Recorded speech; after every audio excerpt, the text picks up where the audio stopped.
He was a first-rate Sanskritist, and he knew that Vedantic philosophy, backwards and forwards, and cold, a very sharp, knowledgeable mind, and yet here was a practicing mystic who would spend 4 hours every morning in meditation before the day opened before him. Keep watching to learn more. For early access to our videos and live stream events, sign up for our free weekly newsletter at newthinkingaloud.org. New Thinking Aloud is presented by the California Institute for Human Science, a fully accredited university offering distant learning graduate degrees that focus on mind, body, and spirit. The topics that we cover here. We are particularly excited to announce new degrees emphasizing parapsychology and the paranormal. Visit their website at cihs.edu.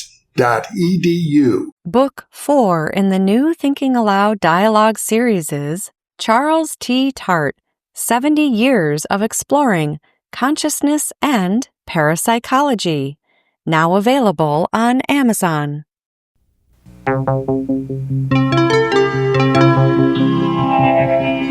Thinking Aloud.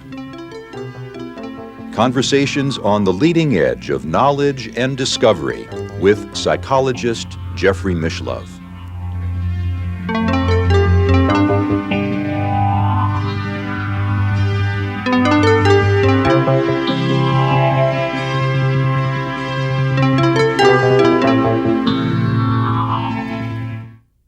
Hello and welcome. This is Jeffrey Mishlove. With me today is Professor Huston Smith, an emeritus professor of religion and philosophy, former professor at Syracuse University, at M.I.T., and currently affiliated with the Graduate Theological Union in Berkeley, California. Dr. Smith is the author of the classic book, The Religions of Man, which has sold over 2 million copies. He's also the author of Beyond the Postmodern Mind and Forgotten Truth. Welcome, Huston. You know, you've gone through quite a philosophical journey, an odyssey in your own life. You started out at MIT in the tradition of American scientific philosophy, and now you've written extensively in religious traditions and have been compared to a mystic, compared to an ancient philosopher in the Neoplatonic tradition. I'd be interested in exploring what was your path? How did you become the kind of philosopher, the global thinker who you now are? Where did it begin for you? Well, as you well know, Jeffrey, I'm sure that we all know ourselves imperfectly, but insofar as I'm able to spot a trajectory, this global outreach of my work has a kind of an explanation that many who know me assume. I was, as it happened, born in China. My parents were missionaries, and I had my formative years there. Was in China until I came over here for college education. And many assume that my work in comparative philosophy and religions derives from that fact. And indeed, maybe it does in some deep-lying way. But actually, it doesn't exactly feel that way for this reason, that when I came over here to college, I was instantly caught up in the dynamism of America. Never mind that the town where I landed was Fayette, Missouri, population 3,000, and the college I went to was enrollment 600. Still, it was the big time and the bright lights compared with Podunk, China, this little town that I grew up in. And China, my Asian background, rapidly just vanished to become a happy memory. When did you leave China? When I was 17, in 1936. And though I came over thinking I would get my education and go back within 2 weeks, why, I was beyond that. As I say, I was just caught up in the dynamism of the West. And for all of my undergraduate and my graduate education, it was entirely the West, because you see, that had been absent, and I was just drinking it in, and the excitement and the science. And you're right in saying that though my propensities led me into philosophy, it was John Dewey and Alfred North Whitehead, and really a kind of scientific philosophy that grabbed me. Mm-hmm. And I was going to make my vocation to bring the spiritual outreaches of man in line with science and have them all of a piece.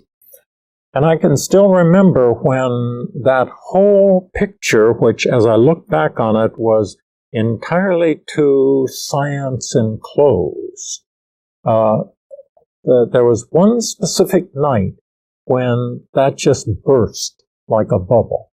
I was spending a year at Berkeley writing my dissertation, and working on the problem of value led me into the problem of pain.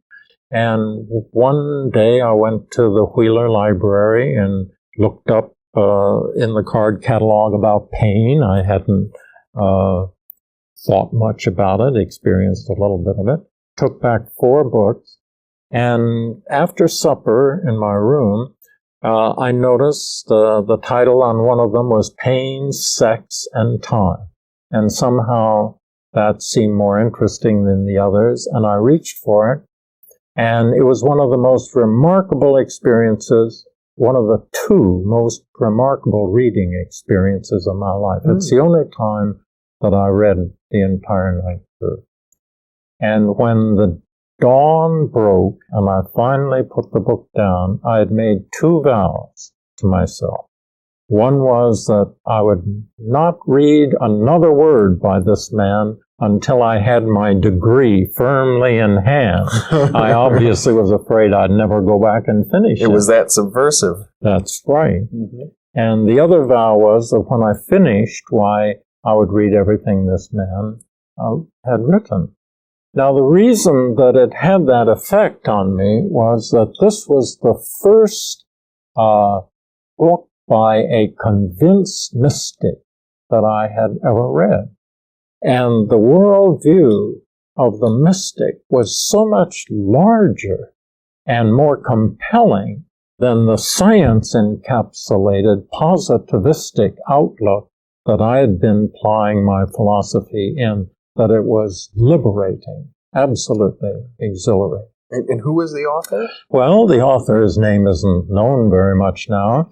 His name is Gerald Hurd, but he is the man who influenced Aldous Huxley from his early cynical Brave New World days to his perennial philosophy days. Mm-hmm. Well, I kept my vow and did get my degree, and then I did read everything Gerald Hurd had written, and then I decided I wanted to see this man. And so I wrote to the publisher, got a note back, went to visit him.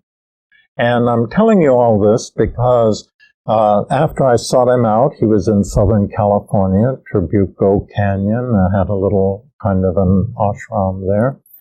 And as I was leaving him, he said, "Oh, by the way, have you ever met Aldous Huxley? He's interested in these kinds of things." And I said, "No." And said, "Well, would you like to meet him?" I think I was maybe 27. "Would you like to meet Aldous Huxley?" "Yes, I think I would like to meet Aldous Huxley." And so he gave me a telephone number and address, and Huxley was out in his desert home, and I rang him up and went out, and we walked together through the Mojave Desert. And I remember his saying, the silence of the desert had something to do with the pregnant silence of the void, and so on. But now to come to the point, when I was leaving him, he said, "I hear you're moving to St. Louis. There's a very good Swami there." Swami. Swami. I'm not sure I even knew what the word meant. But of course, when Huxley spoke about it with that esteem obvious, why I took note. So he gave me the name, address, and when I went back to St. Louis, why I looked in the phone book and found the name. And to make a long story short, he turned out to be a member of the Vedanta order, Ramakrishna order in Vedanta. And the first evening that I attended a lecture by him, I again was completely drawn in. And for the next 10 years, I apprenticed to Swami Sappakashananda. Oh my. He was in the same order as Swami Prabhavananda of the Los Angeles Center, Vedanta Center, Nikolananda.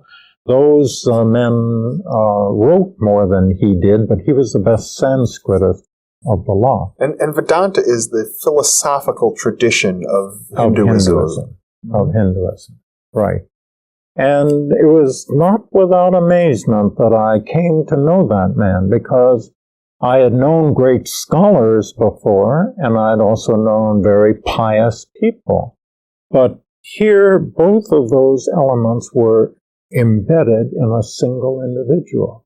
He was a first-rate Sanskritist, and he knew that Vedantic philosophy backwards and forwards and cold, a very sharp, knowledgeable mind, and yet here was a practicing mystic who would spend 4 hours every morning in meditation before the day opened before him. Did you also meditate? Yes, for the next 10 years, I apprenticed to that man. I was teaching philosophy, but actually the Vedanta was consuming my mind, and I would have weekly tutorials with him to learn the ins and outs and the technicalities of the philosophy, which I found just astonishing. But he insisted from the start, this is a kind of knowledge you cannot master simply with the computer brain. You have to deepen the quality of the mind and the attention. So he set me to meditating. And yet I understand that Vedanta philosophy is as rigorous and logical as any Western philosophical system. Absolutely so. It's taken a little while for Western philosophers to admit this. I can remember 20 years ago hearing philosophers say that philosophy was a Western discovery, but I know of no respectable philosopher who would make such a statement as that today. But to come back to pour content into this story, I've asked myself often, what was it within that Vedantic philosophy that just seized me and gripped me the way that it did? And there are many ways to put it, but certainly one of the points that came out very clearly was a kind of overcoming of the subject-object duality. In the Western philosophy and philosophy of religion, the ultimate, or God, had always been presented as an other and an out there.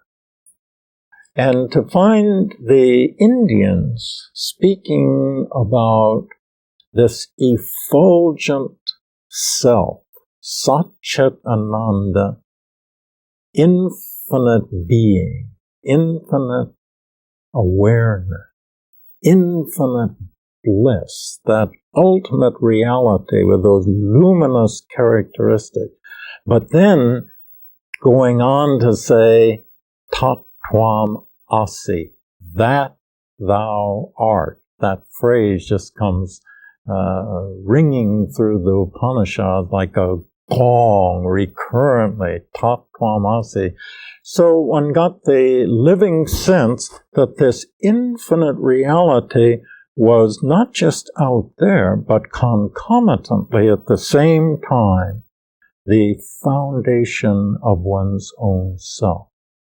And therefore, the exploration was not an outward, but essentially an inward quest, and a realization that somehow hidden, this infinite being was right there with one the entire time. I know that was one of the points which captured me. And this must have been something that also you realized in your meditative state as well. Well, it was something that I was reaching for, to be sure, working for it, but it gave a sense of immediacy about the whole project. And then, too, another point, when the four yogas, everybody knows the four yogas belong to the world now, but this was half-century ago and wasn't so well known. But the notion that there are different personality types, and that each of these requires its own unique spiritual discipline. Like the goal is the same, the summit of the mountain, but which path we take depends on where we start from. Could you enumerate the four yogas? Right. The way to God, or the ultimate, through knowledge, for those who are reflective in temperament. The bhakti yoga, or the way of love, where you become the ultimate by loving it, really, merging with it through affection, and then the way to the ultimate through work. We have bodies, muscles, we're active, enjoy activity, and through working in a disciplined way that can carry you forward as you work. So you don't have to retreat to a monastery. You can be right in the world as long as you learn the karma yoga, the skill of work. And then there's the fourth, which is the Raj Yoga, or the yoga of psychophysical exercises, which is what we usually think of as yoga. You begin with the asana and the postures and the exercise, but that's for the body, and that's preliminary. Important, but still preliminary. And then going on to the mind, and then ultimately to the spirit. Well, you see, that came like a breath of fresh air to me, because as the Swami would say, the Christianity, which is what I had been raised and brought up in, is one blazing path of bhakti yoga. That's a yoga of love. And the Swami would say there's nothing in the whole world that can outdo Christianity as a yoga of love. But he says what Christianity doesn't do is to supply as much in the way of hints and help for those of the other type. Now, it turns out that I happen to be a jnana yogi, namely the way through knowledge. This, by the way, isn't factual knowledge. It's not like you know the encyclopedia, and it's not logical agility. It's more like, well, wisdom, or discernment, or understanding. And it became clear to me early on that, for better or worse, that happens to be my type. And what these four yogas did was to validate who I was in a way that my own tradition had not done it. Now, by the way, in the end, I've discovered that all of this is present within the Western tradition, Christianity and Judaism as well. But it's almost forgotten. And it certainly is not held up for public view. You really have to dig for it in your own tradition. In some traditions, it seems as if you're too philosophical, they regard you as a threat. That's very true. There's a statement among the Western theologians, what has Athens to do with Jerusalem? Athens being the symbol of the philosophers, and Jerusalem the symbol of the theologians, and let's just keep them at a distance because they're a threat to us. Well, to come upon a tradition where that sense of threat was totally absent, and both could be equally validated as alternative but complementing roads to the divine. As a student of Vedanta for 10 years, did you come to consider yourself a Hindu? That issue never arose. It's a label, and every label is a libel in some sense. And I don't mean that they don't have their purpose, but after all is said and done, truth is one. And I don't mean to belittle the differences between the traditions. They're very real. Actually, I happen to think they're providential, that they flesh out different possibilities within the human potential and give them release and articulation and full expression. So they're not one, but nevertheless, it was no problem to me as whether I was a Christian or a Hindu. There was a time there where I was actually preaching one Sunday a month at one of the local Protestant churches, and at the same time president of the Vedanta Society. And some people thought that was a little odd, but it never felt uncomfortable to me. And were you still pursuing scientific philosophy? Well, I was still teaching it. Let's put it that way. Yes. But my own convictions since that first night when I read that book, why my heart no longer belonged to the Western naturalistic philosophical tradition. And even in my philosophy, why I moved on to more, what shall I say, full-bodied material with Plato, above all, Plotinus, and the like, where one gets this jhana yoga, the way of knowledge, in the Western tradition. I would imagine as a student of Vedanta in the United States, for all of this time, you must have had a yearning to visit India, to the source of that tradition. Oh, I did. And I got there. Actually, I've been there 12 times now. But the first time was very nice. Everybody knows the Ralston Purina Company. And because I gave a television series on world religions in St. Louis, where the headquarters are, and old man Danforth, as he was the founder of Ralston Purina, watched the programs and liked them. And towards the close of the series, he wrote me a nice letter saying how much he had enjoyed them, and adding that he understood that I had not been to any of the Asian countries except China, and if I would be interested in doing so and could be freed from my duties, why he would like to give my wife and I a 7-month trip around the world. So that was the first venture into India. Sounds like magic. Well, to come back, maybe we have time for one more point, and that is another just breathtaking opening for me in the Vedanta was the way in which ultimate reality could be seen and envisioned, not in personal, but in now transpersonal terms. I don't mean impersonal, because that would be less than the human, but more than the human.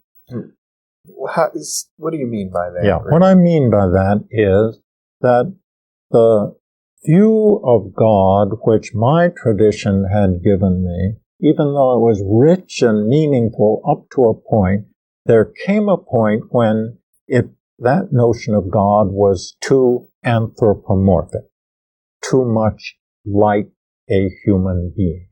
God the Father. Yeah. Mm-hmm. And for example, there's a stage where one maybe visualizes God as physically as an old man with gray beard up in the sky. And we all know the point where that's no good anymore. But still we keep all these very human attributes. Big booming voice, right? Well, but even that's physical. But I want to go even to the qualities like love and creation. Now, these are very noble things, but the bottom line, I think, is that as human being, we need to worship something which is in a way like us, or there would be no continuity and no resident, but also unlike us, because otherwise it becomes human, all too human, and we can't worship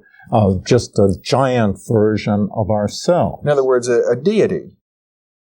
All right, but now what do you mean by that? We want to worship that? Is that what you're saying? What you're describing is a deity, and what you seem to be saying is, yes, we want a deity, but we need to also move beyond the idea of Godhead or deity to something that is not theistic, but is also not atheistic. Well, yes, that would be true. All right, we come into words, whether one would still call it the deity, and I think I would still use the word God, or the mystics use the word Godhead to distinguish it from the more personal God. Okay. But you see, this is not another God, but it's like the deeper recesses of the divine which bottom out beyond our capacity even to imagine what it is like. But it's always more in the direction that we're going, but it breaks through the capacity of the mind to capture the nature of the divine. And this is what you refer to as the transpersonal. The transpersonal. And where the mind, it's truly mysterious. Mysterious, that word has become debased because of the murder mystery. A murder mystery isn't a mystery at all. It's a problem that has to be solved. But a true mystery is one where it's a problem where the more you understand about it, the more you see how much there is that you do not understand. So it's like knowledge and awareness of ignorance moving at the same pace. The larger the island of knowledge, the longer the shoreline of wonder. Well, you see, in this notion, what they call it, the God beyond qualities, because every quality we name is finite. But this is a divine and an ultimate that breaks through all those conceptualizations. And the understanding of that was a major breakthrough for you. To see the divine in that, it's just plentitude that outstripped the capacities of the mind to track, was exhilarating. Dr. Huston Smith, our time is just about up right now, but I really want to thank you for being with me and for sharing so much of yourself personally in this way, and I look forward to continued conversations with you because I'm sure there's a wealth of stories there, and I'll enjoy sharing them very much. Thank you for being with me. You're most welcome. And thank you very much for being with us.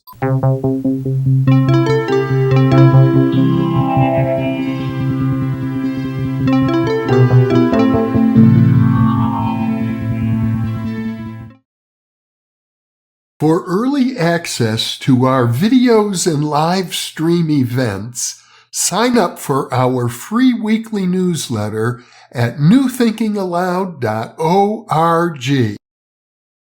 Book 4 in the New Thinking Aloud dialogue series is Charles T. Tart, 70 Years of Exploring Consciousness and Parapsychology, now available on Amazon.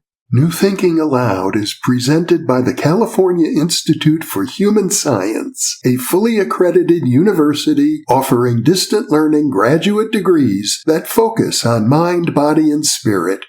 The topics that we cover here. We are particularly excited to announce new degrees emphasizing parapsychology and the paranormal. Visit their website at cihs.edu. You can now download all 8 copies of the New Thinking Aloud magazine for free, or order beautiful printed copies. Go to newthinkingaloud.org.